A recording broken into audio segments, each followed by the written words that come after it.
નમસ્કાર, આપ જોઈ રહ્યા છો નેશન પ્લસ ન્યૂઝ. હું છું આપની સાથે હેતલ ભગત. વડોદરાના પંડ્યા બ્રિજ પર ટ્રાફિક જામ દરમિયાન પૂર ઝડપે આવતી કારે અન્ય કારોને ટક્કર મારતા ટ્રિપલ અકસ્માત સર્જાયો હતો. વડોદરાના પંડ્યા બ્રિજ પર ટ્રિપલ અકસ્માત સર્જાયો હતો.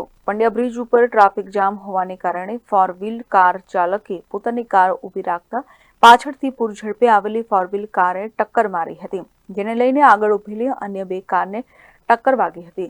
સ્વિફ્ટ કાર ચાલક કમાલુદ્દીન વેલકમ હોટલથી પેસેન્જર બેસાડી એલએનટી સર્કલ જઈ રહ્યો હતો. તે દરમિયાન પંડ્યા બ્રિજ પર ટ્રાફિક હોવાને કારણે પોતાની કાર ધીમી રાખી હતી, ત્યારે પાછળથી પૂર ઝડપે આવતી કારે ટક્કર મારતા અકસ્માત સર્જાયો હતો.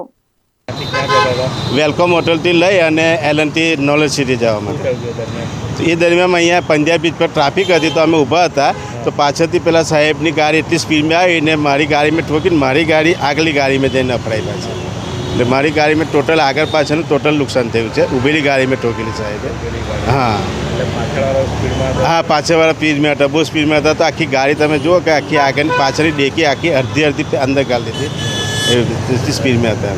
આ ઘટનાની જાણ પોલીસને થતાં પોલીસ ઘટના સ્થળે પહોંચી હતી. પોલીસ દ્વારા આગળની કાર્યવાહી હાથ ધરવામાં આવી છે. કેમેરામેન નવનીત પરમારની સાથે સત્યમ નેવાશકર, નેશન પ્લસ ન્યૂઝ, વડોદરા.